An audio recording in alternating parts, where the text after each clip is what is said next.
Like that. And as has already been pointed out this evening, we are on this very evening, the 20th anniversary of course, the death of Princess Diana, around which there are many conspiracy theories. And the interesting thing is, of course, that you're not meant to talk about the conspiracy theories, even though when they took a poll some years ago, I mean, the vast majority of the British population believes Princess Diana was murdered. And I'm not going to go into the details of that this evening. And really what I want to share with you now is not to go into the ins and outs of proving any conspiracy or disproving any conspiracy, but just to talk about the idea of why so many people do believe in these things and how it gets treated. If you want to see the evidence, the book, of course, will fill you in on the detail. And the story of how I came to be interested in conspiracy theories, it really for me begins with an interest in unexplained mysteries. And it's a funny thing because some people don't like mixing conspiracy theories with paranormal, unexplained mysteries, and one side finds the other side an embarrassment. But the reality is that it did begin for me when I was interested in things like UFOs and crop circles, and whatever your personal views on any of those, that doesn't matter this evening. What I very quickly realised was how misrepresented those subjects were in the mainstream. And I began to realise, well, if just something as harmless as a pretty pattern in the field, for instance, is being absolutely provably misrepresented, which they were, and they still are, by the way, well, then what else is not, being shown to us correctly? And what you realise when you start to explore various unexplained mysteries is that, of course, then leads to claims of cover-up, and the claim of a cover-up is, of course, a conspiracy theory. So then you begin to meet other people studying other areas, and then you begin to realise that wherever you look, in whatever direction, the essential truth of anything that's even slightly outside of this narrow parameter that we're constantly funneled into, anything outside of that is simply not reflected in mainstream media or even in the kind of conversations we might have on the bus, because so many people are afraid of ridicule. And very cleverly, people have been encouraged to ridicule anybody that has an unusual belief or an unusual interest, which is, of course, a fantastic way of closing down a public conversation. So that goes on in many areas. And I wrote this book some years back now, The Truth Agenda, which I can't sell to you tonight, so it's not really an advert, but you'll find it online. And that is a mixture of unexplained mysteries and conspiracy theories. But then, having written that, a lot of people said, well, great, and now, are you going to talk about the conspiracy theories? And the opportunity came to write the book for Watkins. So what the book Conspiracies basically does is look absolutely at some of the more hardcore conspiracy stuff. And more than that, it tries to show why it is that people do believe this stuff. It gives as much evidence as you can do without a book the size of a telephone directory, enough to show that there are cases to be made. And if you go online right now, and choose any story, any news story of the day, you will find the mainstream version of it, and then you will find maybe hundreds, maybe more, of other versions of that story, completely contradicting what you're told in the mainstream. And, of course, that's labelled conspiracy theory. They would argue, well, no, actually, the conspiracy is in the way it's been presented to you in this very narrow way, which will feed you one viewpoint. And the belief that you're not being told the whole truth is a conspiracy theory. And I do not have an issue with the phrase conspiracy theory. There are some people that very much do. And they will say to you, well, it's not theory, it's fact. It's conspiracy fact. And they're actually very often right. But the reality is, you can sometimes show that the truth of something is not being told. And I would give, for instance, one good instance of that would be 9/11. Whatever your views on 9/11, and again, the book discusses this in some detail, the truth has not been told.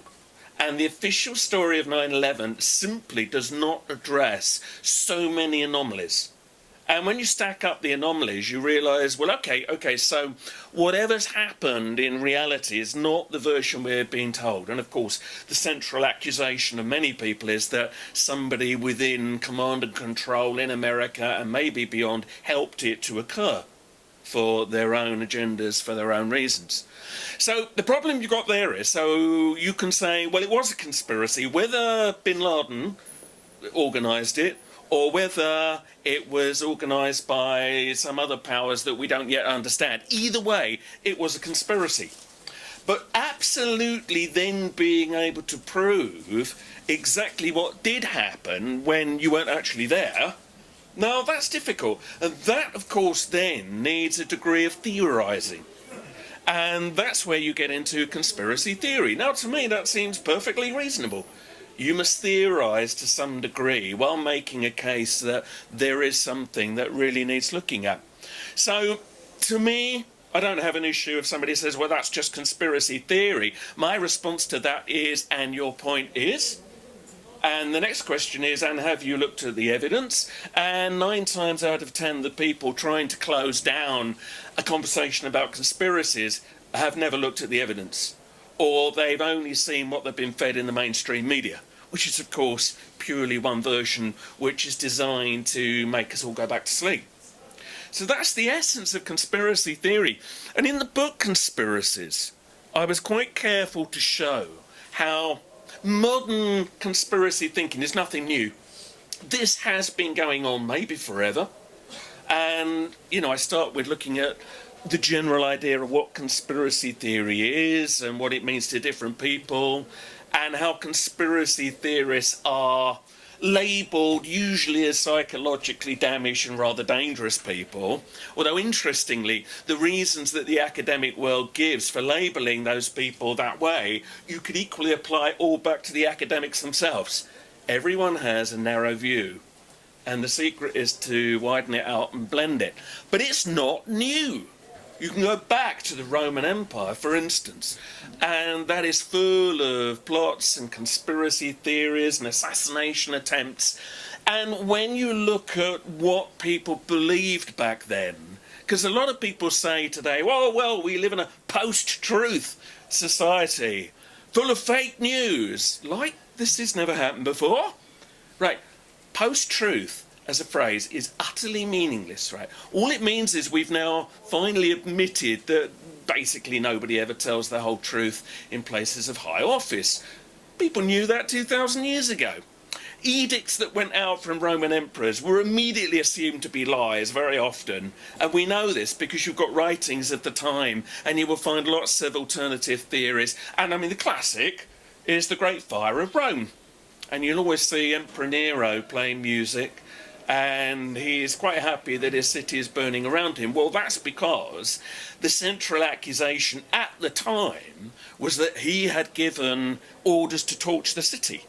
And he wanted, particularly the Palatine Hill, there were lots of buildings there that he didn't like, because he wanted to build his palace there. So it was very, very convenient when it all burnt down, and he could then rebuild the city in his own image. And what he did was then blame the early Christians. So he found a minority to blame everything onto, and they got it in the neck.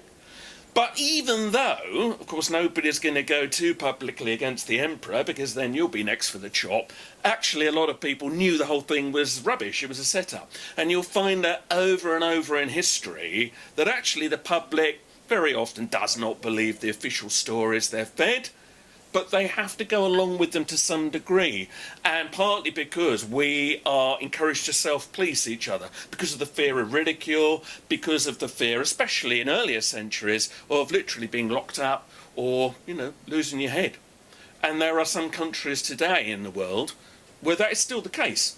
We're actually remarkably lucky. I mean, I might talk about conspiracy theory, and there are severe issues right now in the West with control and surveillance and the closing down of legitimate alternative inquiry. It's massive. I mean, if you don't believe that, look at how much stuff's vanishing off the internet. Google searches, for instance, you look for something and it's about 3-4 pages down now, where you're never going to find it. And YouTube stuff's mysteriously vanishing. So we have an issue in the West, absolutely, with somebody trying to shut this down. But we are not yet at the time where I will give a talk like this and suddenly the boot's coming through the door and you're all arrested, stuff like this. So we're very lucky. And one of the lectures that I give is about the history of freedom in England. And it is not perfect, it's very imperfect, but it is something, and we should fight to protect it. So, conspiracies, name any period of time, you look at what the public thought at the time, and you will realise, actually, we have always been, at heart, collectively, conspiracy theorists. So the post-truth world, it never was there. Or, yeah, right, it was always there. Let's look at it like that. And there's always been fake news. Question is, which news is fake? And who decides, who is the arbiter of what's fake and what isn't? And that's a serious issue. And if we're going to give over to things like Snopes.com, the ability to tell us what's real and what isn't, then you've got to say, well, hang on a minute, who are they and who are they representing and how reliable are they? And of course, this leads to some fairly interesting inquiry. Why did conspiracy theory get such a bad reputation? There are a number of things that have occurred through history, which you can read about in the book, that have led people to really doubt conspiracy theorists. And I mean, very famously here in the 1600s, shortly after the Great Fire of London, another fire, there was a lot of jitteriness in the country. We'd come out of the English Civil Wars, and they were very devastating. And a lot of people were very worried about papist influence, Catholic influence, at a time when, of course, we had become a Protestant nation. So when the Great Fire of London occurred, there was an immediate assumption that maybe it was an arson plot, and maybe it was the Catholics that had done it. And into this world of suspicion strides a man called Titus Oates. And Oates probably did more to damage the reputation of conspiracy theorists than anybody else. Now, he, it turned out later, had once been a Jesuit priest himself, and he got thrown out of the order. So he had a massive chip on his shoulder. So he strode into town and said, right, this is the Catholics doing it. And there was a huge popish plot to assassinate the new king, Charles II, who'd just been restored after, of course, they'd beheaded his father. So that was all well and good, and everybody thought we would better go along with this just in case. And he went round and he was given troops and he arrested people, and around 30 people died on the say-so of Titus Oates, apart from the fact it all turned out to be a pack of lies, and he had made it up. And it was just a way of getting his own back on the world. And when this got exposed, of course, suddenly the government was very embarrassed. It had gone along with a plot that didn't exist. And ever after, certainly in this country, no conspiracy theory, on the whole, has been officially supported. And ever after, then, yeah, absolutely, conspiracies were not well looked on. And yet that didn't mean that it went away, of course.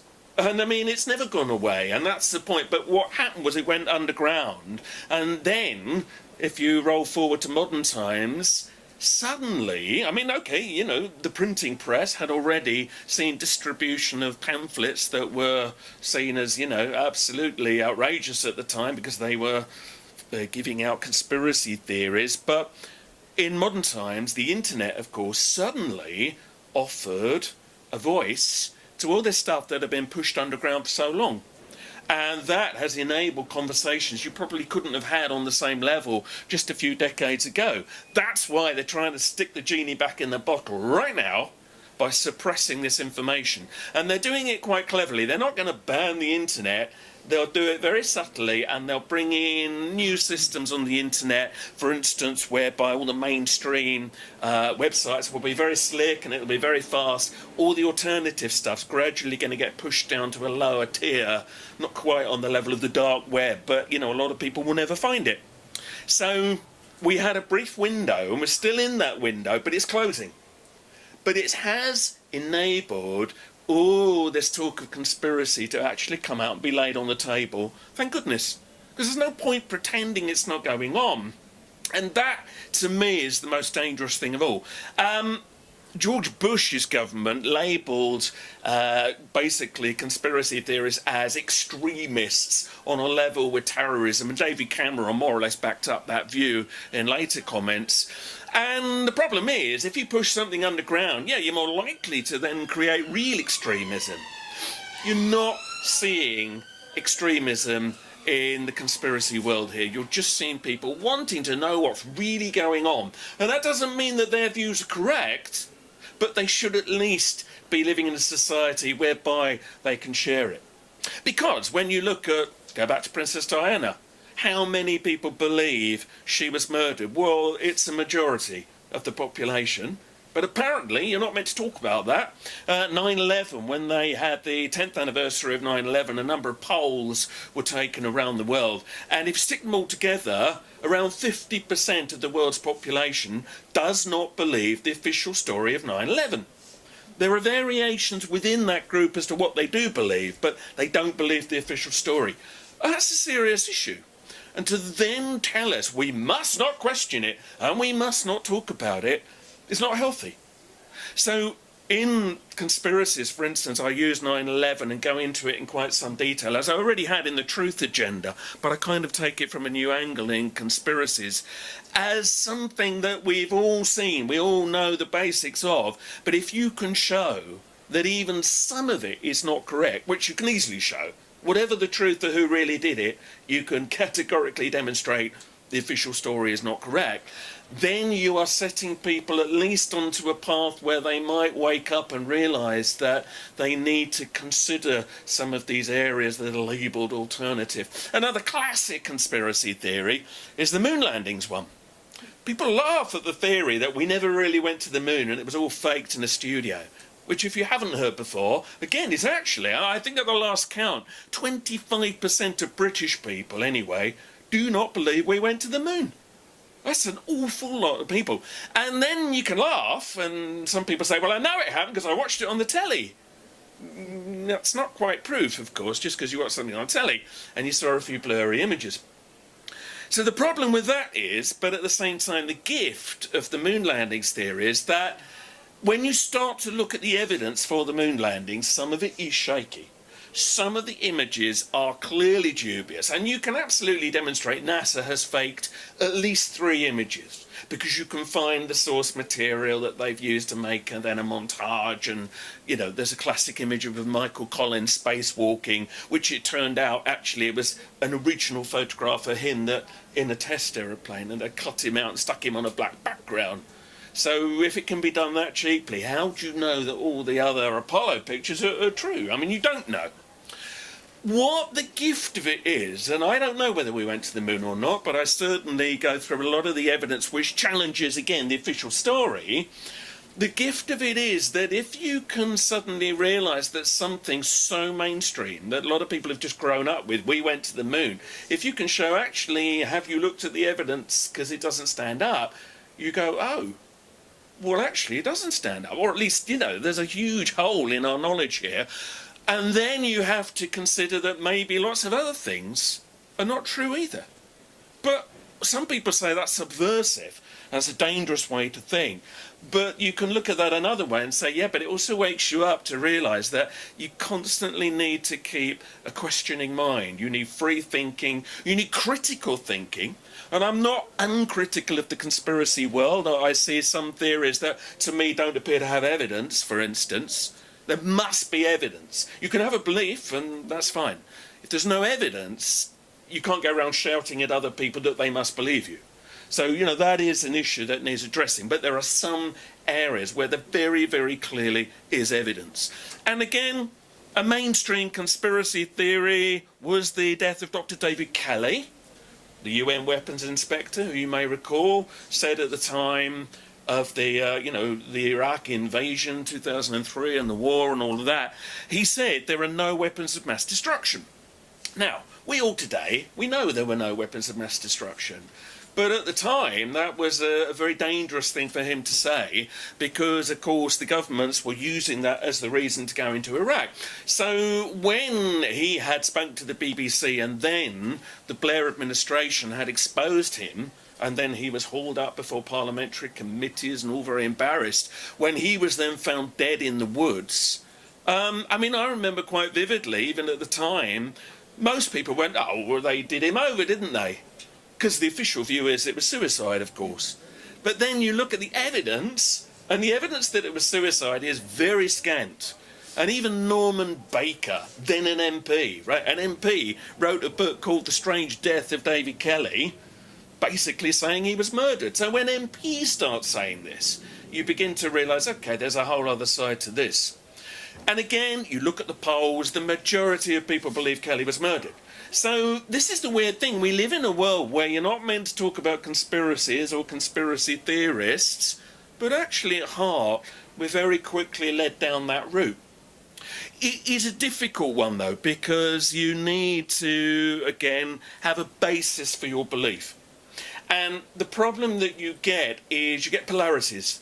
So you get some people that believe absolutely everything is a conspiracy. And if you then, as a kind of a general conspiracy thinker, don't agree with one thing they say, you are suddenly the enemy, you are suddenly a shill, and then you get all these arguments, and then the whole sort of bubble just collapses in on itself. And some people think that divisions between conspiracy theorists are deliberately stoked by the powers that be, and I think there's some good evidence for that. Bear in mind that when Obama was president, he was very concerned about the influence of conspiracy theories, particularly to do with 9/11, and he hired Cass Sunstein, who is an arch skeptic, and sat down and said, how do we deal with conspiracy theorists? And one of the suggestions was you need to not only infiltrate them, you need to dilute them by setting them against each other. And sadly, there is some evidence that that happens. And of course, you know, we talk about fake news. Is there fake news? Yes. But as we've said, there's always been. But I think some of that may well be encouraged by the powers that be. You just put a stupid story on Facebook, knowing it will go around the world in 10 seconds, and there might be no evidence. But then when it's revealed that the evidence for that is shaky, because everybody that has beliefs in other things for which the evidence might be better has got involved, everything's brought down at the same time. You understand? Be ever so careful. If we're going to say there are conspiracies, there has to be discernment. There's no point just believing something and then ranting and raving to other people about it if you have not thought through what you are saying. And this is a danger, because that's where you get the academics of this world, and people like Professor Chris French, very nice man, but they will be on the radio forever telling you, well, you know, these poor conspiracy theorists, they're damaged. That, you know, they've got a crippled epistemology. That's one phrase you hear. In other words, we're using very, very narrow thinking on which we base our beliefs. The problem with that is, you could say, as I touched on earlier, well, they have a very, very narrow way of thinking as well that gives them their beliefs. There is probably a level of truth that the average conspiracy thinker is probably a little bit more paranoid than other people. They might have a background in reasons why they don't trust authority. But some would say, well, yeah, well, you know, that's why you can't believe a word they say. But others would say, yeah, but actually that has given them a gift, an insight into seeing the world differently, which might identify real things that are going on. And that's a really fascinating area to look at. And in the Conspiracies book, I spend kind of the first part of the book looking at this kind of thing. You know, what's the psychological profile of a belief in conspiracy theory? And these reasons that we are given, which allegedly demolish the credibility of conspiracy theories, you can deconstruct them very easily. So yes, there are theories out there which are probably not true, but there are enough for which you can say, yeah, there is a serious basis here. And I mean, you've got classics like JFK, for instance, you know, which again, even at the time, many people in the mainstream, they knew that the Warren Commission, which then of course investigated it, was very, very limited in the scope of how it looked at the shootings. And that still goes on today. And interestingly, when we had the 50th anniversary of the shooting of Kennedy, actually the conspiracy theories were barely mentioned. And there was a Channel 5 programme, which still does the rounds now, which said, yeah, well, because one of the accusations is other people shot the president, you see. That's the key thing. If it was one madman, okay, then you can not worry about it. But if you say other bullets were fired, and that's the general central accusation, then you're looking at a wider coup d'etat. So Channel 5 then tried to tell us, well, there was an extra bullet. But what it was a security guard's gun accidentally going off. Which on the surface you think, oh, well, maybe that's it. But then you look at the evidence and you look at the ballistics experts that have looked at where all the bullets came from, and you think, that can't possibly explain it. Plus, you've got a lot of eyewitnesses on the day that heard shots coming from other places. The police had audio recorders on their belts. They recorded at least 6 shots, but the official story says there were only 3. And here we are, more than 50 years on, and it's not resolved. What's happened, though, with the Kennedy shooting, and what I think they're hoping will happen with 9/11 and Princess Diana, is that enough time then goes by where all the theories swish round and round and round until you can't quite get a handle on what's going on. And they hope that you then get to the point where everybody goes, oh, well, we'll never really know. And we're certainly there with the Kennedy shooting now. It's like, oh, there probably was something a bit weird about it, but it was a long time ago. That's what they're hoping for, was certainly 9/11. Absolutely. They're hoping now it's just historical. You've got generations around now who are very influential young people that, it's just part of their history. They grew up with it like some of us grew up with the moon landings. It was going on when we were young, but who knew what was really going on anyway? So, hey, yeah, maybe we don't know the whole story, fine. Why it's not fine is that so many world events have been based on that story that was told about 9/11. And, a lot of the shutdown of freedom stems from people's belief that we were attacked by an outside force that we now have to close down all freedom to protect ourselves against. And, of course, all the terror attacks in this city and many others around Europe and probably increasingly around the world, it gives us that very difficult question. And it is a genuine issue. What is the balance between freedom and security?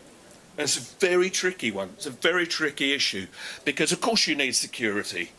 But then you get the conspiracy view that says that maybe some of these attacks never even happened, or they've been exaggerated, or they were false flag, which is, an old, again, the false flag phrase is Roman.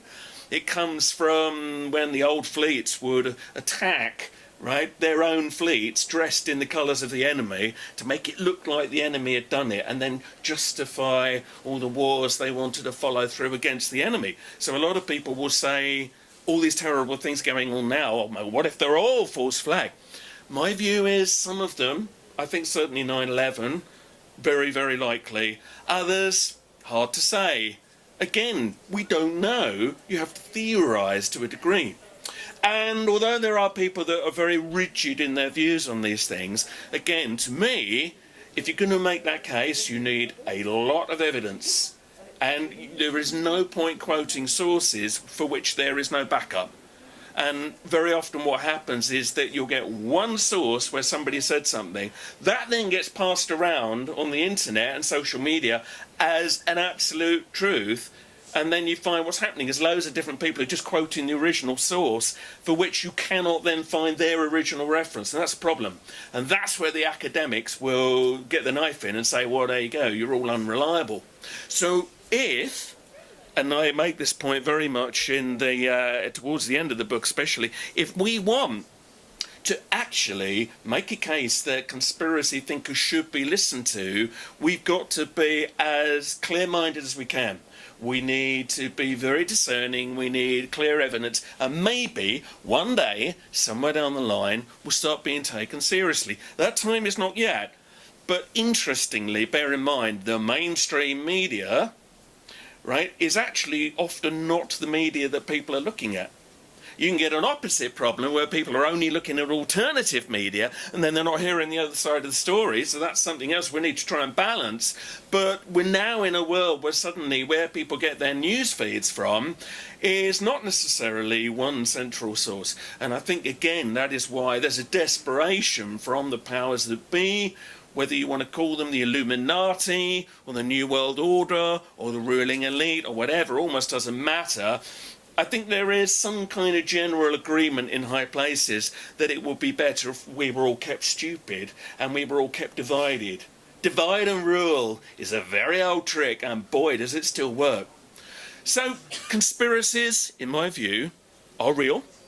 There are some that are claimed and I think are more dubious, but there are enough where you can show there is clear evidence that we should be allowed at least to challenge the official versions of things that we're given in the world. And in the book Conspiracies, it actually addresses this evidence, which, you know, this is not a talk to go through lots of detail because some of it needs a lot more.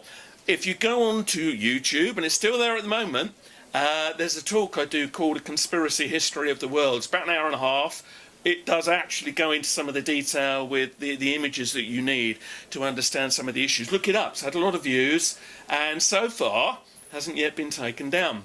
So do go and look at other sources. And again, we need always to be really well informed and get well informed while you've still got those sources easily available to you, because they are dwindling at the moment and it is a serious issue.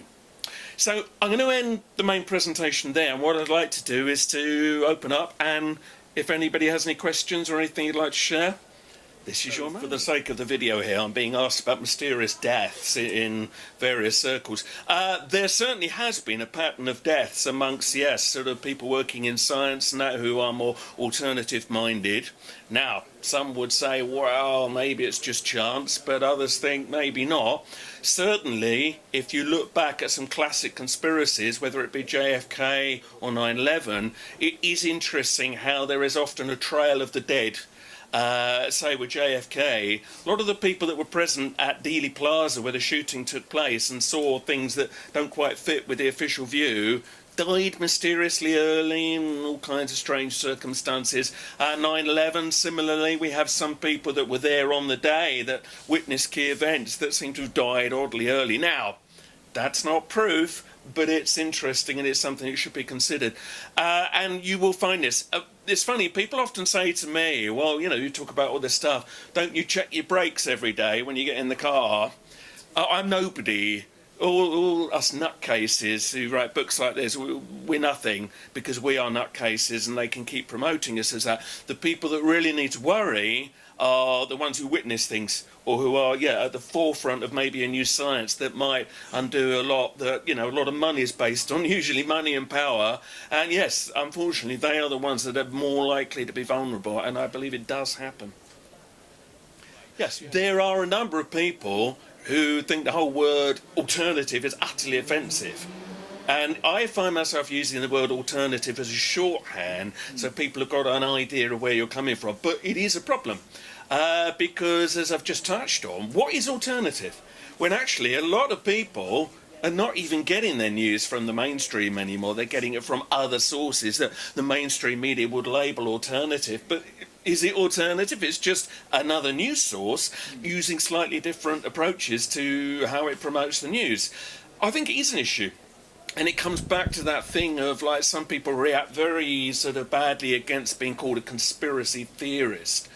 As I touched on earlier, I mean, I think we need to reclaim that slightly.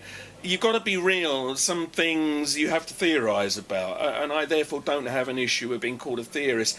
But if you're using it as an abusive term, or you're just a conspiracy theorist, of course, the trouble is what they've done is if you say that enough times, it sticks. Yeah. And if you're not a discerning thinker, you might think, oh, well, yes, I don't need to listen to him. So the people who are in the conspiracy world, they need to turn that round. A very good example from history of how that can work is George Fox and the Quaker movement.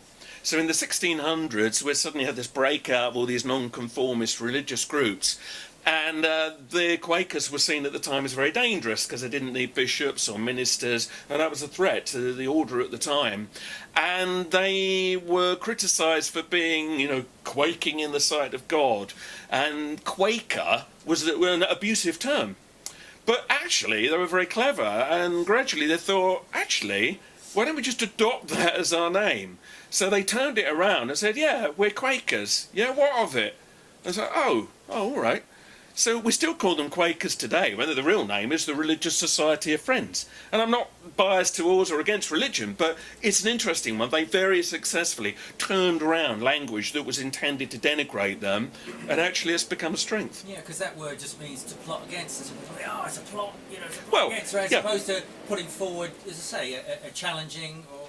If you look up the word conspiracy, right, in the dictionary, it's pretty clear. It's a group of people basically working together for an end, usually nefarious, often in places of authority. Well, that's just a word, isn't it? What's wrong with that? So on that basis, is anybody saying conspiracies don't exist? Then you look up the word theorist. It's, you're thinking about things, and you put the two together and think, what's the problem? What I really find extraordinary is how many people just kind of say there's no such thing as conspiracies, and then you watch the news and every other item is effectively a conspiracy, even if it's just corruption or it's it's a conspiracy of something financial maybe. And you get journals like Private Eye, which I love, but it's exposing corruption every day. But by God, you mention conspiracy theory and they laugh in your face, and that seems really stupid to me. Because what they're exposing is just another level of conspiracy theory. If it can happen on a local council level, for instance, why do they think that can't happen higher up? So I find that very strange. Is the new world order idea, is it a Zionist conspiracy? I mean, I think we have a problem here. I don't know if anybody's read David Aranovic's book, Voodoo Histories. That was written basically to put down the conspiracy movement that was building up very much with the the explosion of the conspiracy stuff on the internet. Now, he basically implies that the majority of conspiracy thinking is in some way anti-Semitic. And I utterly reject that. Now, the problem we've got is there are theories going back a long way where people put round stories that the Jews wanted to control the world. And you have unfortunate documents like the Protocols of Zion. And in effect, that it was promoted to try to say the Jews were a threat and you need to get rid of them. The problem is there have been some people in the conspiracy world that have tried to point to that, not to say it was true, but to say, well, maybe it's going on in another context. But of course, as soon as you make the faintest link, you're then going to get condemned. In my view, the New World Order is not a Zionist movement. It is a movement that probably encompasses all kinds of beliefs, all kinds of systems. There's probably as much papal influence in the New World Order as there is Jewish, and it's certainly worth looking up the influence the Jesuits have had, for instance, on world politics. So to say it's one group or another, to me, is just stupid. Yes, then maybe there is a Zionist influence somewhere in there, but then you've got to look at all the other influences from all kinds of religions and all kinds of things. The problem is it gets used to shut down conversation. And for instance, I mean, one of the classics of the conspiracy theories is that the world is run by reptilian aliens and that the royal family carries a bloodline which goes back thousands of years, which essentially makes them shape-shifting aliens. But some people have said, no, that's just a metaphor for Jews. And I personally have never come across anybody who believes in the reptilian theory that thinks they're Jews. No, they don't. They think they're reptilian aliens. And they've never made the link with that. But sadly, that kind of thing gets used to shut down conversation. And so for me, no, I don't see it in those terms at all. If there is a massive global conspiracy, it's multifaceted. There are many factions within it. And by the way, I don't think they're all agreed with each other. And I think sometimes they wind up fighting themselves, which offers a lot of hope. There is one problem we have in the conspiracy world where people give the ruling elite, whoever they may be, too much power. And they say, oh, they're controlling everything. Well, they might like to try to, but I don't think they're actually that united amongst themselves to be as effective as they could be.